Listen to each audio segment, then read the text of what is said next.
Hello student, how are you? कैसे हैं आप? मैं हूं आपका अपना मुकेश सर और आज पढ़ने जा रहा है एक most IMP question that is cyclotron. ठीक है, तो साइक्लोट्रॉन भैया एक यंत्र है, बहुत जबरदस्त कंसेप्ट है इसका। ठीक है, तो जो बेस्ड है आपका लॉरेंज बल पर, जिसकी आप सबको पता है हम पढ़ रहे हैं गतिमान आवेश एवं चुंबकत्व। ठीक है, और इसमें बहुत सारे नियम्स दे रखे हैं, लॉज दे रखे हैं और प्रत्येक लॉ पर आपका एप्लीकेशंस है, अनुप्रयोग है। जैसे कि बायोसेवर्ट का नियम, उस पर हमने देखा बड़ा बड़ा क्वेश्चंस, अनुप्रयोग। ठीक है, एम्पियर का परिपथी नियम देखा। आज हम लोग देखने जा रहे हैं लॉरेंज बल। एक यह भी एक क्या है, नियम है। ठीक है, लेकिन उससे पहले चलिए देखते हैं, एक छोटा सा आपको शिक्षा देते हैं। क्या ये जमीन है? क्या है डियर स्टूडेंट? भूमि है। समझना बात को, ये भूमि है। ठीक है, इसके ऊपर ये देखिए क्या चीज है,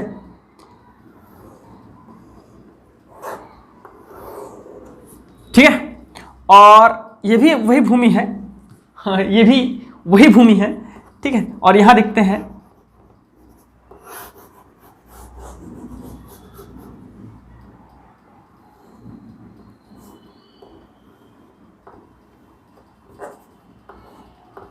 ये लीजिए। ठीक है, इन चित्र को आप देखने का और समझने का प्रयास करें। ये क्या कहना चाह रहा है, क्या बताना चाह रहा है।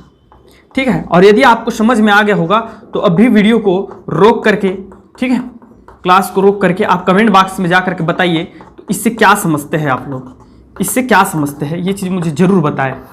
ठीक है, क्या समझते हैं ज़रूर बताएं। एक ही भूमि है। ठीक है, यहाँ पे दो पौधे दिख रहे हैं आपको। ये जो जमीन के अंदर है तो ये आपको दिखाई नहीं देंगे, जनरली से बात है। ये जमीन के अंदर है तो आपको दिखाई नहीं देंगे, लेकिन ये जमीन के ऊपर है। ठीक है, तो आपको स्वाभाविक सी बात है ऊपर का चीजें आपको दिखाई देंगी, जमीन के नीचे का तो दिखाई देता नहीं। यहां देखिए, ये एक गाजर या मूली का क्या है, गाजर ही समझिए, गाजर का पौधा है। ठीक है, और यहां से यदि खरगोश आएगा तो ये देखिए वो किसको पसंद करेगा इसको, है ना। तो जरूरी नहीं है, ये चित्र ये बताता है कि जरूरी नहीं है कि जो जैसा दिखता है वैसा हो, ये आवश्यक नहीं है। ये इस चित्र के माध्यम से हमको पता चलता है। ये छोटा सा भाग निकला हुआ है जमीन के ऊपर जो कि हमको जनरली दिखाई देता है, तो हमको लगेगा कि जमीन के अंदर कुछ है ही नहीं, और इसका इतना बड़ा भाग निकला हुआ है जमीन के बाहर कि कोई भी आएगा तो सबसे पहले, समझ में आ रहा है, नारियल भी हम लोग लेते हैं ना तो बड़ा वाला नारियल खरीदते हैं, लेकिन पता चलता है जब नारियल को छीलने के बाद छोटा सा उसके अंदर जो है नारियल का हिस्सा रह जाता है। इसलिए आपको समझाना चाह रहा हूं कि यदि आप किसी को भी बाहर से जज ना करें जब तक उसको समझ ना ले, समझना, क्योंकि जो जैसा दिखता है जरूरी नहीं है कि वैसा हो। Let's start our classes. क्या किसी चुंबकीय क्षेत्र पर, किसी चुंबकीय क्षेत्र में कार्य करने वाले या किसी चुंबकीय क्षेत्र में गतिमान आवेश पर लगने वाला बल। मैं बताया ना आपको साइक्लोट्रॉन, हम आएंगे साइक्लोट्रॉन पर, बट साइक्लोट्रॉन किस नियम पर कार्य करता है उसको समझो, तभी तो उसका एप्लीकेशन यूज करोगे उसका। ठीक है, तो डियर स्टूडेंट एक कंसेप्ट है, वो कंसेप्ट कुछ ऐसा है कि कोई आवेश है क्यों, जो कि v वेग से गति कर रहा है किसी चुंबकीय क्षेत्र B में। ठीक है, और वह आपका चुंबकीय क्षेत्र के साथ थीटा एंगल, कोण एंगल बनाता है। ठीक है, कोई एंगल बनाता है। तो लगने वाला जो बल है, लगने वाला जो बल होता है डियर स्टूडेंट, वो डिपेंड करता है सबसे पहले उस आवेश की मात्रा पर। किस चीज पर? आवेश की मात्रा पर। जो आवेश, भाई आवेश क्या होता है? आवेश क्या होता है? इलेक्ट्रॉनों का समूह होता है। एक अकेला इलेक्ट्रॉन नहीं होता है, इलेक्ट्रॉनों का समूह होता है, नंबर्स ऑफ इलेक्ट्रॉन्स होते हैं उसमें। तो लगने वाला बल जो है आवेश पर डिपेंड करता है। लगने वाला बल उस आवेश के वेग पर निर्भर करता है, वेग पर निर्भर करता है। लगने वाला बल उस चुंबकीय क्षेत्र जहां पर वो आवेश गतिमान है, गति कर रहा है, उस चुंबकीय क्षेत्र पर डिपेंड करता है। और लगने वाला बल उस क्षेत्र के साथ बनने वाले कोण की ज्या पर निर्भर करता है। दैट मीन्स साइन थीटा कोण की ज्या पर निर्भर करता है। अगर हम इन सबको एक साथ कंबाइन करें तो हमको मिलेगा F is proportional to Q V B sine theta. एक साथ लिखने पर आप चाहें तो इसको पूरा इक्वेशन दे सकते हैं, ठीक है, लिखने पर Q V B sine theta, ठीक है। अब F प्रोपोर्शनल के साइन को जब हटाया जाता है तो K एक लग जाता है, क्या चीज, कांस्टेंट। इस कांस्टेंट का डियर स्टूडेंट, इस कांस्टेंट को इस प्रकार, मतलब ये जो आवेश है उसको इस प्रकार के माध्यम में ये गति करवाया जाता है कि इस कांस्टेंट का वैल्यू क्या होता है, 1 होता है। तब के समय में हमारा F जो हो जाता है, F इज इक्वल टू हो जाता है Q V B sine theta. सबको समझ में आ रहा है? तो ये इसको याद करने का एकदम सिंपल तरीका ये है कि आप बायो-सेवर्ट के नियम को ध्यान में रखिए। और बायो-सेवर्ट का नियम क्या कहता है डियर स्टूडेंट्स, बता दीजिए मुझे। I D B is equal to I D L sine theta. Ideal sine theta Q V B sine theta, ideal sine theta Q V B sine theta. तो लगने वाले आवेश पर लगने वाला बल, ठीक है, एकदम सिंपल है, आपको कभी रटना नहीं पड़ेगा, मैं ऐसे ही आपको समझा दूंगा, याद करा दूंगा। क्योंकि जब साइक्लोट्रॉन की बात आती है तो आपके दिमाग में आएगा, जैसे हम साइक्लोट्रॉन पढ़ाएंगे तो एकदम इजी तरीके से पढ़ाऊंगा मैं। मोस्ट टाइम पे क्वेश्चन है भाई, कई बार पूछा जाता है यार, कई बार पूछा जाता है साइक्लोट्रॉन, ठीक है। तो एक्चुअल में वो साइक्लोट्रॉन क्या है, क्यों हम उसका उपयोग करते हैं, जब इतना ही आप क्वेश्चन करोगे ना तब भी समझ में आ जाएगा आपको कि उसमें कौन सा नियम काम करेगा, और वो नियम क्या है वो भी समझ में आ जाएगा।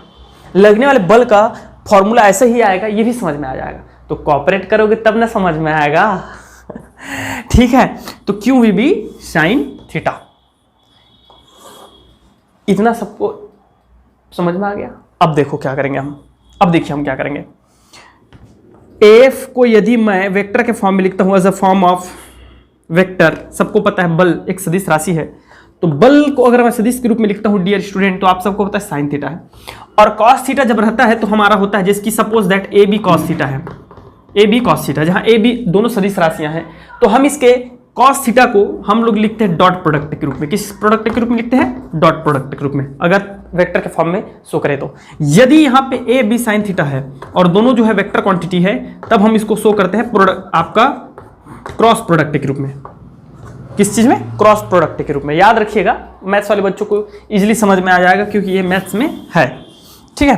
तो ये हो जाएगा हमारा क्यू, ठीक है, वी बी, बस और क्या, क्यू वी बी, क्योंकि साइन थीटा हट जाएगा बिकॉज वी आर, हम लोग जो है उसको क्या कर दिए, क्रॉस प्रोडक्ट में कन्वर्ट कर दिए हैं। इतना क्लियर है मेरे भाई, मेरे दोस्त, मेरे यार, मेरे सखा, मेरे बंधु। अब देखो बल का मात्रक तो सबको पता है यार, न्यूटन ही होगा, और क्या होगा, डाइन करोगे, न्यूटन करोगे। बट कुछ कंडीशंस हैं Q V B sine theta में, Q V B sine theta में कुछ कंडीशंस है। If theta is equal to 0 और 180, अगर थीटा का मान 0 या 180 है, मतलब समांतर है, तब क्या होगा, कहीं वो चुंबकीय क्षेत्र के समांतर है तब क्या होगा, तब के केस में हमारा जो बल होता है डियर स्टूडेंट वो हो जाता है 0। क्या हो जाता है? 0, क्योंकि साइन 0 का वैल्यू 0 होता है, साइन 180 का मान भी 0 होता है। समझ में आ गया? नेक्स्ट देखते हैं, यदि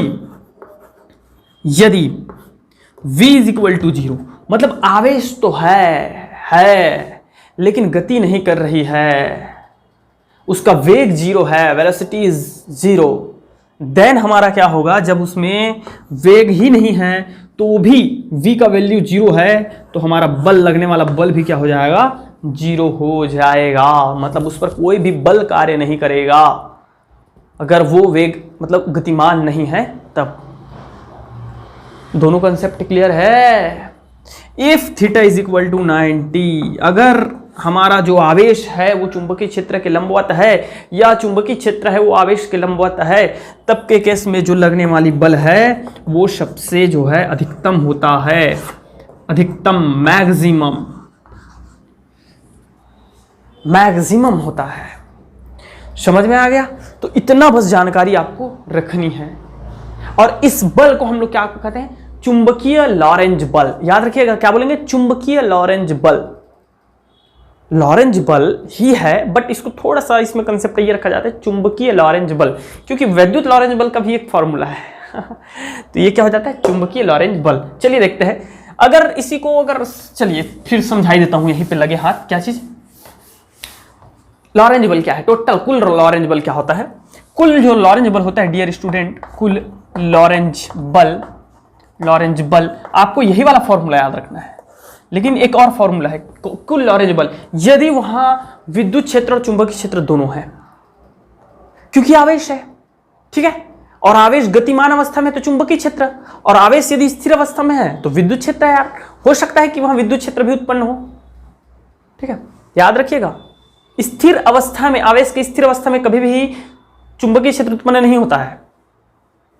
करंट जब फ्लो होता है, आवेश गतिमान होता है, तभी जाकर के चुंबकीय क्षेत्र उत्पन्न होता है। स्थिर अवस्था में नहीं होता है। स्थिर अवस्था में केवल विद्युत क्षेत्र उत्पन्न होता है। तो कुल लॉरेंज बल जो होगा, कुल लॉरेंज बल F यदि शो करूं स्टूडेंट, तो FE प्लस FB, जहां FE और FB क्या है? FE है हमारा विद्युत का लॉरेंज बल और FB है चुंबकीय लॉरेंज बल। तो FE का वैल्यू आता है, सबको पता है यार, बार बार पढ़े हैं। चुंबकीय क्षेत्र की तीव्रता क्या होती है? एकांक आवेश पर लगने वाला बल। तो F बराबर क्या हो जाएगा? QE हो जाएगा। सिंपल सी बात है। तो F इज इक्वल टू हो गया QE, और सबको पता है FB का वैल्यू भी निकाल के लाए हम लोग, QVB साइन थीटा, चुंबकीय लॉरेंज बल का मान। तो F is equal to Q को कॉमन निकाल दीजिएगा, E plus VB sine theta. तो ये हो जाता है हमारा क्या चीज? कुल लॉरेंज बल। अब यदि लॉरेंज बल ज्ञात करना, अगर जानना चाहते हो कैसे ज्ञात किया जाता है, तो बाएं हाथ का, फ्लेमिंग के बाएं हाथ का नियम देखिए। क्या चीज़ है? ये मेरा बाएं हाथ है, लेफ्ट साइड है, ठीक है? आप अपना लेफ्ट साइड ऐसा कर लीजिएगा। कैसे करेंगे भाई? कि बाएं हाथ को इस प्रकार रखते हैं या फैलाते हैं कि ये देखो, ठीक है? ये दिख रहा है अंगूठा उंगलियों के लंबवत, इसका तर्जनी, समझ में आ गया? तर्जनी, दैट इज तर्जनी इस अंगूठे के लंबवत, ठीक है? अंगूठा के लंबवत, और इन तीनों उंगलियों के भी लंबवत होता है। इस प्रकार देख लीजिए आप, अगर मैं बनाना चाहूं तो कुछ इस प्रकार बन जाएगा, ऐसा बन जाएगा, देख लीजिए ये, ठीक है? और ये हमारा ऐसा बना सकते हो, ऐसा बना सकते हो, ठीक है? ये ऐसा भी कर सकते हो तो भी चलेगा, या ऐसा करोगे तो भी चलेगा। ये सही है, ये सही है। तो ये चला जाएगा ऐसा, और ये सामने आ जाएगा, ठीक है? ऐसा सामने आ जाएगा। तो सामने आएगा तो भाई दिखाई तो देगा नहीं यार, सामने आएगा तो कैसे देखोगे? 3D व्यू, या चलिए ऐसा बना देते हैं। अब क्योंकि ये 3D है ना, 3D है, तो 3D हम आपको नहीं दिखा सकते यार। ऐसा आ रहा है, ये ऐसा आ रहा है, तो नहीं दिखा सकते इसको, ठीक है? नहीं दिखा सकते ऐसा, इस प्रकार कुछ। तो इस केस में यदि ये जो है और ये तीन चीजें हैं स्टूडेंट, ठीक है? इसको बोलते हैं फ्लेमिंग के बाएं हाथ का नियम, फ्लेमिंग के बाएं हाथ का नियम।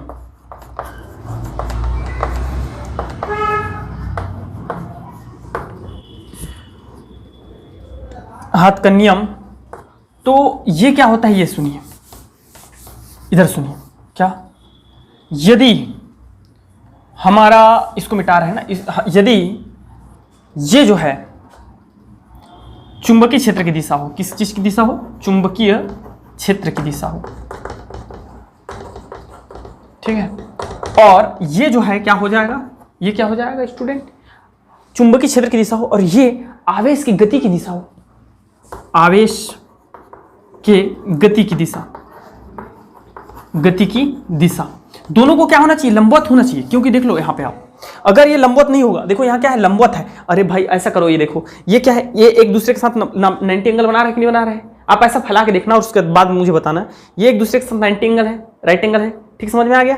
ये और ये राइट एंगल है, कैसे, ये देख लो, अब दिख रहा है, ये देखिए 90 एंगल है कि नहीं, ये 90 एंगल बन गया, ये इसके साथ 90 एंगल दिख रहा है, ये देखो अब ऐसे में दिखता है, ये 90 एंगल हो गया है ना, इसी को मोड़ मोड़ के दिखा रहा हूं मैं ये 90 एंगल दिखा। तो सब क्या है, और अगर मैं इसको छिपा दूं, ये इसके साथ हो गया, ये इसके साथ, ये इन दोनों को देखिए, ये दोनों को, अब इसको मैं पास ले जाता हूं, यदि मेरे अंगूठा को यहाँ पे ले जाऊंगा, ये देखिए ऐसा, तो ये दोनों क्या है, ये देखिए 90 एंगल हुआ कि नहीं हुआ, इसको छिपा दो, ये 90 एंगल हुआ कि नहीं हुआ, तो सब एक दूसरे के साथ क्या है, 90 एंगल है। तो 90 एंगल होगा तभी जो है लॉरेंज बल की कल्पना होगी, या तो अथवा तो नहीं हो सकता, क्योंकि जीरो हो जाएगा, तो इसलिए 90 एंगल जरूरी है।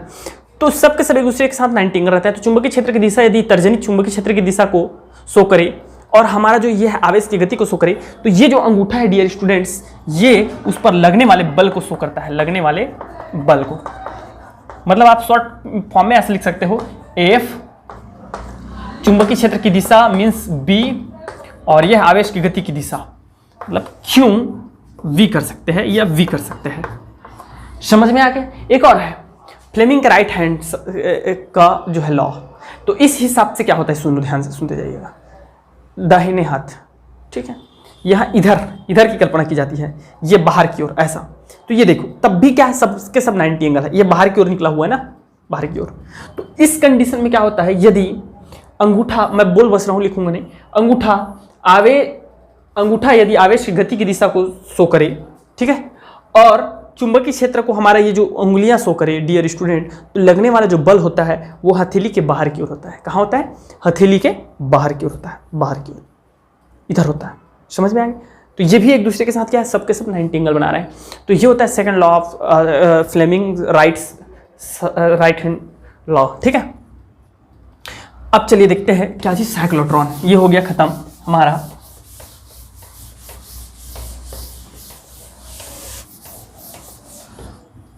साइक्लोट्रॉन, सबसे पहले इसके चित्र देखते हैं, ठीक है। दो चित्र बना देता हूं, आपको जो समझ में आएगा बना लीजिएगा। तो दो चित्र बनाते हैं डियर स्टूडेंट, मोस्ट टाइम पे मैं पहले बता रहा हूं आपको, ठीक है। तो देख लीजिएगा कैसे बनाना है आपको। ये देखिए, एक तो सिंपल चित्र मैं बना देता हूं।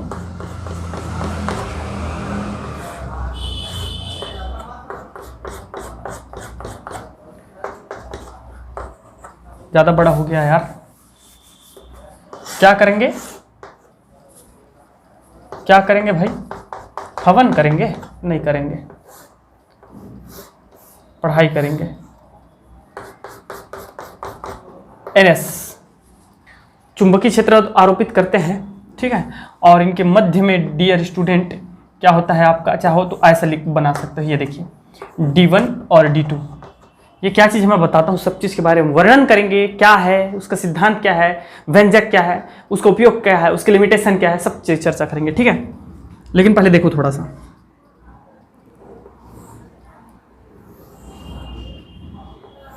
ये ज़्यादा अच्छा रहता है, ठीक है। दोनों को बनाएंगे आप, लेकिन ये इसको बनाना जरूरी है, मान के चलो आप। इसी से सब कुछ समझ में आ जाएगा आपको, सब कुछ बोल दिया तो सब कुछ समझ लीजिएगा।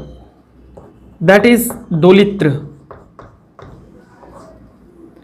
प्लस माइनस, ठीक है।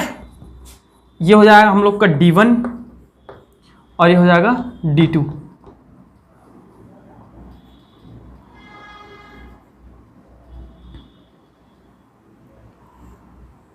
और उसके बाद फिर जलेबी,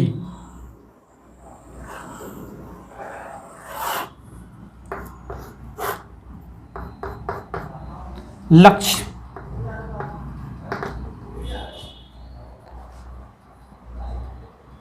समझ में आ रहा है, ऐसा बनाइएगा। D1 D2 दोलित्र, और D1 D2 क्या है बताते हैं आपको, टेंशन ना लें, धैर्य रखें।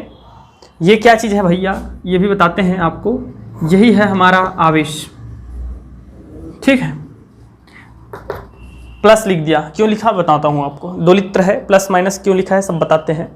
तो साइक्लोट्रॉन होता क्या है, चलिए इसका सभी सिद्धांतों को, साइक्लोट्रॉन क्या है उसको बताते हैं इसके, फिर उसके बाद इसका उपकरण वर्णन कर देंगे, उसके बाद सिद्धांत समझा देंगे, क्रियाविधि समझा देंगे, व्यंजक निकाल देंगे, लिमिटेशन बता देंगे। तो साइक्लोट्रॉन क्या है, साइक्लोट्रॉन एक ऐसा उपकरण होता है जिसकी सहायता से धनावेश, प्रोटॉन, न्यूट्रॉन, अल्फा कण को त्वरित किया जाता है। क्या किया जाता है? त्वरित किया जाता है। याद रखना, न्यूट्रॉन, प्रोटॉन, अल्फा कण। मैंने इलेक्ट्रॉन का नाम नहीं लिया, न्यूट्रॉन का नाम नहीं लिया, सस्पेंस है। क्यों? बताऊंगा, कारण है। 3 चीज, प्रोटॉन, न्यूट्रॉन, अल्फा कण को त्वरित किया जाता है।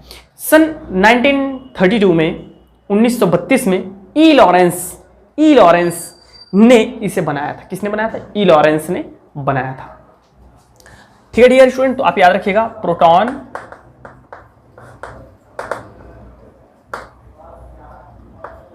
न्यूट्रॉन, अल्फा कण। अब देखिए क्या चीज, सिद्धांत, प्रिंसिपल क्या है इसका, सुनेंगे ध्यान से ना। प्रिंसिपल कुछ ऐसा है कि जब किसी आवेश को चुंबकीय क्षेत्र के लंबवत, या जब किसी आवेश को चुंबकीय क्षेत्र के लंबवत विद्युत क्षेत्र आरोपित किया जाता है, तो वह सर्पिलाकार पथ में गति करने लगता है, और जिसके कारण उसकी चाल में वृद्धि हो जाती है, वेग में वृद्धि हो जाती है। यही इसका क्या है डियर स्टूडेंट? सिद्धांत है। ठीक है। तीसरा नंबर आता है उपकरण वर्णन। तो उपकरण वर्णन कैसे करेंगे? उपकरण वर्णन, ठीक है। उपकरण वर्णन क्या क्या है सुनिए। इसको मिटा देते हैं यार, ये ठीक नहीं लग रहा मुझे, ये सफिशिएंट है। बल्कि इसके ऊपर में ना एक ऐसा एक चुंबकीय क्षेत्र लगा देते हैं N, और इसके नीचे में एक चुंबकीय क्षेत्र लगा देते हैं S। चलेगा? अब सही है। तो सुनिए क्या है, इसमें एक तांबे का गोंद, सब लोग वो देखें, गेंद देखें, गेंद को बीचों बीच काट दीजिए आप लोग, तो कुछ ऐसे ही बन जाएगा। ठीक है। तो इसमें तांबे का एक खोखला बेलनाकार उपकरण होता है, जो मध्य से 2 भागों में विभक्त होता है, जिसकी आकार डी आकार की होती है। डिज बोलते हैं इसको। क्या कहते हैं? डिज। सॉरी स्टूडेंट, ठीक है। इसको क्या कहते हैं? डिज कहते हैं। डिज कहते हैं।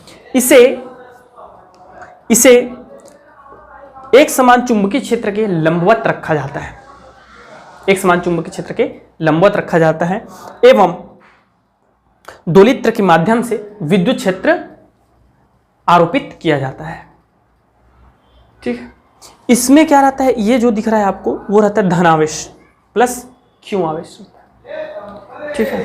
तो इसमें क्या क्या आरोपित किया जाता है ये भी सुन लीजिए। इसमें 1 से 2 टेस्ला का चुंबकीय क्षेत्र आरोपित किया जाता है।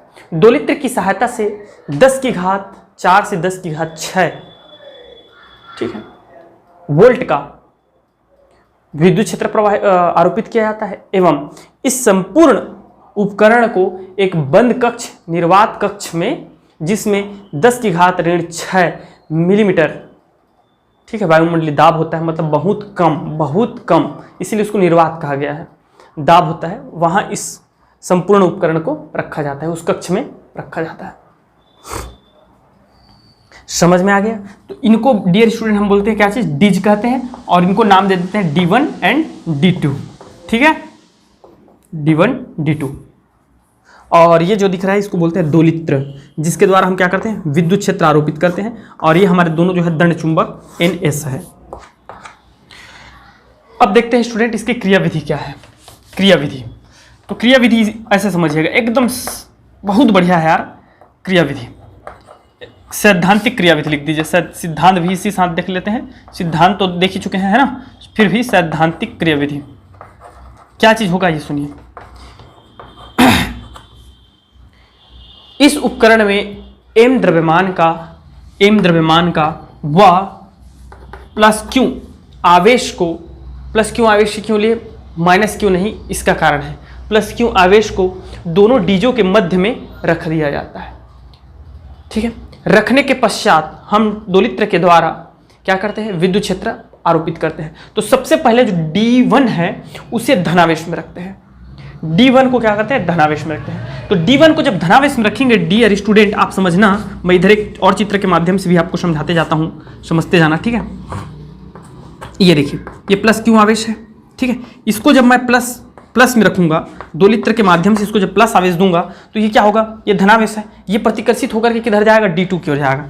प्रतिकर्षित होकर के D2 की ओर जा रहा होता है, लेकिन एक समान चुंबकीय क्षेत्र, लंबवत चुंबकीय क्षेत्र के कारण यह जो है आवेश अर्धवृत्ताकार पथ में घूम जाता है, कुछ इस प्रकार, समझ में। और तुरंत पश्चात इसको हम क्या करते हैं, इसको जो पहले ऋण आवेश था, ये धनावेश था, ये ऋण आवेश था D2, ठीक है। जैसे ही अर्धवृत्ताकार पथ में घूमने लगता है, तुरंत हम इसको प्लस में करते हैं, इसको माइनस में करते हैं। माइनस, ये प्लस में और ये माइनस में। तो माइनस में जब होता है तो ये क्या होगा, अब प्लस से क्या होगा, ये प्लस से प्रतिकर्षित होगा, और माइनस से क्या होगा, आकर्षित होगा। तो मतलब इधर आ जाएगा, और इधर जब आएगा, एकाएक इतना बड़ा वो नहीं होता है, इधर छोटा सा ऐसा। अब जब इधर से प्रतिकर्षित होगा धनावेश और इधर से आकर्षित होगा, तो ऐसा। फिर इधर से हम क्या करेंगे, फिर प्लस फिर माइनस, तो ये क्या होगा, फिर से प्रतिकर्षित आकर्षित, फिर से प्रतिकर्षित आकर्षित। और चुंबकीय क्षेत्र, एक समान चुंबकीय क्षेत्र के कारण वो अर्धवृत्ताकार पथ में हम डिज का आकार ही गोलाकार रखे हैं, इसीलिए ताकि वो वृत्ताकार पथ में गति करे, नहीं तो छटक के इधर आ जाएगा, और जहां लक्ष्य है आपका वहां पे वो जो है आवेश नहीं जा पाएगा, ठीक है। इसलिए अर्धवृत्ताकार पथ में। अब ऐसा सुनिए, इधर उधर हो गया। एम द्रव्यमान के एक आवेश, क्यों आवेश को दोनों 2 लित्रों के बीच में, डिज के बीच में रखा जाता है। 2 लित्र की सहायता से विद्युत क्षेत्र आरोपित किया जाता है। D1 को पहले धनात्मक सिरे से जोड़ा जाता है, जिसके कारण आवेश D1 से प्रतिकर्षित होकर के D2 की ओर चलने लगता है, किंतु एक समान चुंबकीय क्षेत्र के कारण वह वृत्ताकार पथ में घूम जाता है। अतः चुंबकीय क्षेत्र में लगने वाला बल लॉरेंज बल, तो लॉरेंज बल हो जाएगा QVB साइन थीटा। सबको पता है QVB साइन थीटा, लगने वाला बल क्या हो जाएगा, QVB साइन थीटा। चूंकि थीटा इज इक्वल टू 90 है, then dear student F is equal to हो जाएगा QVB, समीकरण नंबर 1। लगने वाला, एक समान चुंबकीय क्षेत्र में लगने वाला बल, लॉरेंज बल। किंतु अर्धवृत्ताकार पथ में घूमने के कारण अभिकेंद्री बल, तो अभिकेंद्री बल क्या होगा, mv²/r। समझ में आ गया। जहां r क्या है, डिज की त्रिज्या है, मैं बताना भूल गया था, r क्या है, डिज की त्रिज्या है। That's okay. इक्वेशन नंबर 2, ये भी बल है, ये भी बल है। तो समीकरण 1 व 2 से तो क्या हो जाएगा, 1 व 2 से हम लिख सकते हैं mv²/r, या इसको इधर लिख दीजिए QVB that is equal to mv²/r। लिख सकते हैं, v से v कैंसल आउट हो गया, एक ठो, r को इधर भेज दीजिए r, और QB को इधर भेज दीजिए, तो mv/QB। इक्वेशन नंबर 3 समझ में आ गया। तो इससे क्या जानकारी मिलती है, ये सुनो, r is equal to mv²/QB, mv/QB।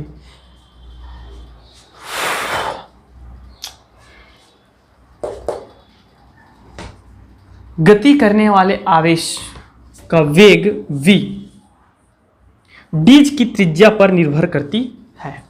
किस पर निर्भर करती है, डिज की त्रिज्या पर निर्भर करती है। और जैसे जैसे उसकी आकार त्रिज्या में वृद्धि होगी, डिज की त्रिज्या में बोलो, या वो जो आवेश है जो गति कर रहा है वो भी तो वृत्ताकार पथ में गति कर रहा है ना भाई, तो उसकी भी त्रिज्या में वृद्धि हो रही है। तो त्रिज्या में जितना ज़्यादा वृद्धि होगा उसका वेग उतना ही वेलोसिटी क्या होने लगेगी, बढ़ने लगेगी, because it's depends on radius of that circular पथ और डिज, रेडियस ऑफ डिज। समझ में आ गया। तो ये है डियर स्टूडेंट हमारा इक्वेशन नंबर 3। अब इसी को आगे बढ़ाते हैं और आगे क्या देखते हैं, ये देखो आप, यदि इसको मिटा दूं क्या, नहीं मिटाएंगे, उसको रहने देते हैं। यदि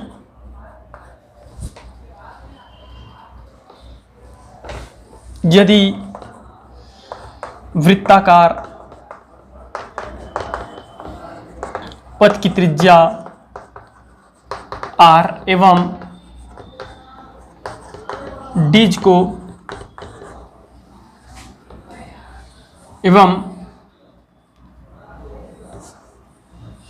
चक्कर लगाने में लगा समय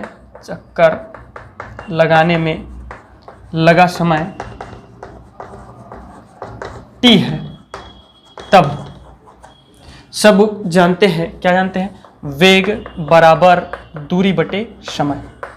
होता है कि नहीं होता है? अब समय हमने t मार रखा है, वेग हमने v मार रखा है, तो t बराबर हो जाएगा, वेग को इधर ले आओ, टाइम को मैं इधर लेके चला गया हूं ना, दूरी बटे ये हो जाएगा v, वेलोसिटी। तो दूरी क्या है बताओ, एक डिज की दूरी क्या है भाई? पूरा संपूर्ण डिज मतलब एक सर्कुलर पाथ, एक सर्कुलर पाथ मतलब होता है सर्कमफेरेंस ऑफ सर्कल, ठीक है। तो ये एक डिज कितना है? आधा है, आधा है। एक सर्कमफेरेंस सर्कल का सर्कमफेरेंस होता है 2πr, तो आधा का क्या हो जाएगा? आधा का हो जाएगा डियर स्टूडेंट, 2 से भाग दे दो ना, 2 ठो है तो इसलिए, तो क्या हो जाएगा πr, तो ये दूरी हो जाएगी हमारी πr डिवाइडेड बाई v, ठीक है। इधर मैं नीचे भी लिख देता हूं, r इज इक्वल टू क्या आया था हम लोगों का, अरे यार क्या आया था बोलो, mv बाई qb, ठीक है। तो यहां हमारा t आ गया, t is equal to pi by v, और r का वैल्यू हम रख देंगे डियर स्टूडेंट इक्वेशन नंबर 3 से, 3 या 4 जो भी दिए रहे होंगे देख लीजिएगा, qb, तो v से v कैंसल आउट हो जाएगा, and t is equal to हो जाएगा pi m divided by qb, समीकरण नंबर 4। इस समीकरण से हमको क्या जानकारी मिलती है? देखो, जो आवर्त काल है मतलब एक चक्कर लगाने में समय है, वो बिल्कुल भी किस चीज पर निर्भर नहीं करता? त्रिज्या पर निर्भर नहीं करता। मतलब अगर ये छोटा सा सर्क, इतना एक चक्कर घूमने में, मतलब इतना छोटा पथ को कंप्लीट करने में जितना टाइम लगेगा उतना ही टाइम इस पथ को कंप्लीट करने में भी उतना ही टाइम लगेगा। अब बोलोगे sir how it is possible that, ये तो बड़ा है तो बड़ा टाइम लगना चाहिए, इसमें कम है तो कम टाइम लगना चाहिए। अरे मेरे भैया, तो उसकी वेलोसिटी जो है ना वो त्रिज्या बढ़ने के साथ साथ बढ़ रही है, ये हमको यहाँ से पता चलता है। त्रिज्या कम थी तो वेलोसिटी कम थी, तो वेलोसिटी कम है तो टाइम ज़्यादा लगेगा। त्रिज्या जब बढ़ी तो वेलोसिटी बढ़ गई, तो वेलोसिटी जब बढ़ गई तो टाइम कम लगेगा। समझ में आया कि नहीं आया? यही है, ठीक है। तो इसलिए बिल्कुल भी हमारा जो आवर्त काल है वो त्रिज्या पर डिपेंडेंट नहीं है। चाहे कितना बड़ा अगर साइक्लोट्रॉन ले लिए और उसमें आवे एक चक्कर लगाने में जितना टाइम लगेगा, वो छोटे से टाइम जितना टाइम लगेगा जो छोटे से उसको घूमने में, उतना ही वो बड़े पथ को घूमने में भी लगेगा। मतलब उसकी वेलोसिटी बहुत ज़्यादा बढ़ने लगती है, ठीक है। और क्या जानकारी मिलता है? Pi is a constant, M is a constant. M तो बदल नहीं रहा है ना, वो तो कांस्टेंट रहेगा, एक बार ले लिए तो फिक्स है। क्यों? चार्ज इज कांस्टेंट, आप चुंबकीय क्षेत्र कांस्टेंट ही ले रहे हो, तो दैट मीन्स आवर्तकाल इज फुल्ली कांस्टेंट, ठीक है। ओके स्टूडेंट, अब देखते हैं क्या चीज, ये सुनो, ये फॉर्मूले काम के है ना, रखने पड़ेंगे मुझे। चलिए अब इसका कंसेप्ट पूरा खत्म कर देते हैं। आपको ये तो समझ में आ गया कि ये धनावेश है, तो जब दोलित्र, और ऐसा नहीं है कि आपको दबाना पड़ता है, ये दबाओ ऐसा दबाओ, ऐसा टाइम फिक्स रहता है, क्योंकि आवर्तकाल कांस्टेंट है। तो एक बार फिक्स हो गया तो फिक्स ही रहता है, वो फिर घूमते ही रहता है, ऑटोमेटिक ये चेंज होते रहेंगे, ठीक है। तो क्या कर रहे हैं हम लोग कि आवेश जो है, धन आवेश डिज1 को जब धनावेशित किया जाता है दोलित्र की सहायता से, तो वो प्रतिकर्षित होकर के आवेश कहाँ की ओर चलने लगता है? दोलित्र D2 की ओर चलने लगता है। चूंकि एक समान चुंबकीय क्षेत्र होता है, इस कारण अर्धवृत्ताकार पथ में गति करके करता है। उसके पश्चात हम तुरंत D2 को धनावेशित कर देते हैं, जिससे वो प्रतिकर्षित होकर के D1 की ओर आ जाता है। अब D1 ऋणावेशित हो गया तो आकर्षित हो जाएगा, और इस प्रकार इसको तब तक दोहराते रहते हैं जब तक, यह तब तक चलते रहता है जब तक उस आवेश को आवश्यक गतिज ऊर्जा प्राप्त ना हो जाए। और जैसे उसको आवश्यक गतिज ऊर्जा प्राप्त होती है तो विक्षेपक प्लेट के माध्यम से उसको विक्षेपित कर दिया जाता है, और कोई भी लक्ष्य जहां पे टकराना रहता है, परमाणु बम, ठीक है, नहीं और बहुत सारे काम है यार, ठीक है। ऐसा मत जाना वहीं पे सीधा सीधा परमाणु बम, ठीक है। आप वो तो पढ़े होंगे ना, विखंडन, संलयन और विखंडन। ठीक है, तो विखंडन नहीं पढ़े होंगे तो मैं ही पढ़ाऊँगा, फिजिक्स में ही पढ़ाऊँगा। ठीक है, बेरिलियम के कणों का बौछार करते हैं यूरेनियम पर। ठीक है, तो वो फिर 3-3 भाग में टूटने लगता है, बहुत सारा ऊर्जा उत्पन्न होती है। तो वहाँ पे आपका जो हीलियम कण का या वो करना, टकरवाना, हीलियम कण क्या है, एक अल्फा कण ही है। ठीक है, न्यूट्रॉन का बमबारी कराते हैं, तो न्यूट्रॉन क्या है, न्यूट्रॉन, सॉरी यार, न्यूट्रॉन यहाँ पे काम करेगा नहीं, लेकिन ये बहुत सारे चीज़ों में काम आता है। ठीक है, अब देखते हैं। तो इस प्रकार विक्षेपित करके उसको लक्ष्य में टकरवा दिया जाता है। तो इसकी गतिज ऊर्जा क्या होगी? किसी आवेश की गति, अधिकतम गतिज ऊर्जा, किसी आवेश की गतिज ऊर्जा अधिकतम होती है, अधिकतम होती है यदि उसकी त्रिज्या क्या हो, उसकी त्रिज्या अधिकतम हो, त्रिज्या अधिकतम हो। माना कि अधिकतम त्रिज्या, माना कि अधिकतम त्रिज्या R0 है। क्या है? R0 है। तो R0 है अधिकतम त्रिज्या। तो इस केस में हमारा वेग जो होगा वो हो जाएगा V0। ठीक है, अतः मतलब अधिकतम वेग क्या हो जाएगा, V0 हो जाएगा। तो ये कहाँ से निकलेगा डियर स्टूडेंट? यहाँ से निकलेगा। ये देखो, इधर देखो सब लोग, ये हो जाएगा R0। तो दैट इज इक्वल टू ये हो जाएगा mV0 डिवाइडेड बाई QB हो गया। अब देखिए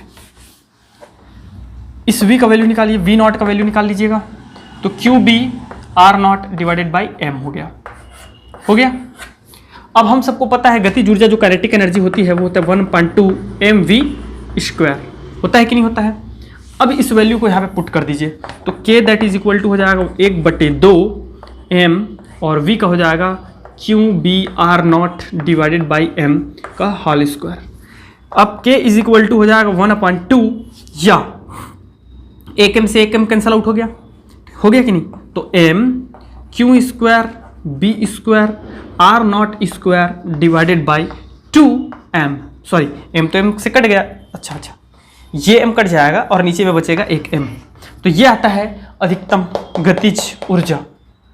ठीक है, तो इस चीज को आप लोग जो है नोट करके रख लीजिएगा, अधिकतम गतिज ऊर्जा।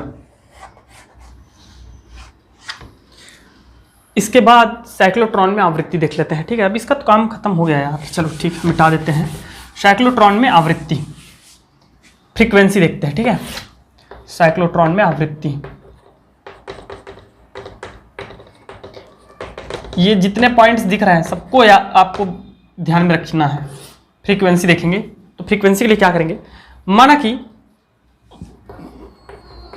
कि विद्युत क्षेत्र में दोलन काल T है, दोलन काल T है, तब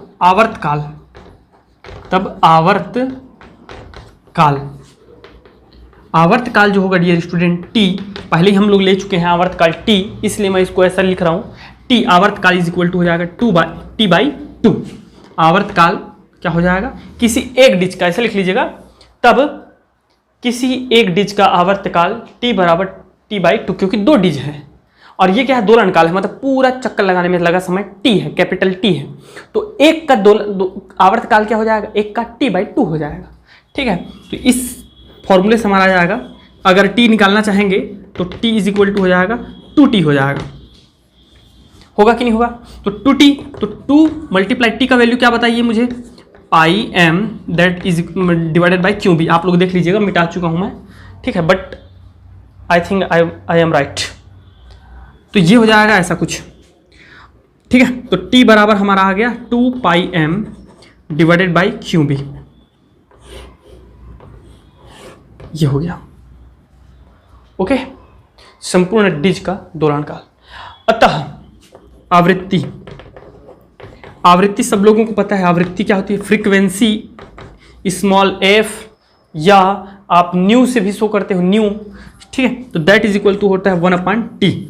तो 1/t जब रखेंगे तो ये हो जाएगा हम लोगों का f या न्यू इज इक्वल टू हो जाएगा QB divided by 2πm, QB divided by 2πm, frequency का मात्रक हर्ज।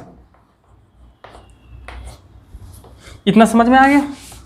ये आ जाएगी इसकी आवृत्ति। अब देख लेते हैं इसका लिमिटेशन, सीमाएं क्या क्या है। तो भाई पहले बता देता हूं मैं, अनावेशित कण को त्वरित नहीं किया जा सकता, पहला लिमिटेशन।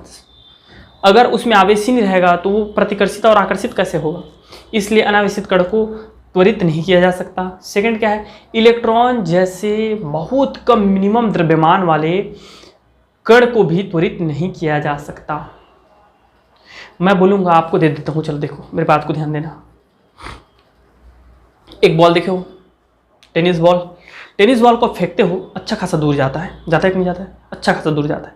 उसी के जगह में मैं एक काम करता हूँ, आपको उतना ही बड़ा बॉल दे देता हूँ गुब्बारे का, होली में जो यूज करते हैं ना, होली में मारने में, वही वाला दे देता हूँ, और खाली पानी भरा हुआ नहीं, खाली। कितना दूर जाएगा बताओ? उसमें वेलोसिटी आएगी क्या? नहीं आएगी, क्योंकि वेलोसिटी आपका जो होता है वो डिपेंड करता है उसके द्रव्यमान पर भी, ठीक है। उसकी गतिज ऊर्जा डिपेंड करती है उसके द्रव्यमान, उसके जो है वेग पर, वेग द्रव्यमान पर। तो इसलिए मिनिमम जो है द्रव्यमान वाले को भी त्वरित नहीं किया जा सकता। ये इसकी लिमिटेशंस है। इसके यूसेस कहाँ है डियर स्टूडेंट, ये सुनिए। इसका उपयोग कहाँ होता है, ये सुनो। इसका उपयोग होता है रेडियो एक्टिव पदार्थों के निर्माण में, कृत्रिम रेडियो एक्टिव पदार्थों के निर्माण में, ठीक है, इसका उपयोग किया जाता है। पढ़ाएंगे इस चीज़ को, अच्छे से पढ़ाएंगे, फिजिक्स में ही है, अच्छे से पढ़ाएंगे कैसे उसको निर्माण किया जा सकता है, ठीक है। यूरेनियम पर न्यूट्रॉन की बमबारी, तो किसी दूसरे रेडियो एक्टिव पदार्थ पर बमबारी करो तो फिर वो बदल जाता है, ठीक है। वो कराएंगे हम, आपका बताएंगे, ठीक है। दूसरा होता है आपका क्या, इसी से संबंधित है आपका, जहाँ रेडियो एक्टिव पदार्थों के खोज में कर सकते हैं, पदार्थों को निर्माण में, वही तो हो गया यार।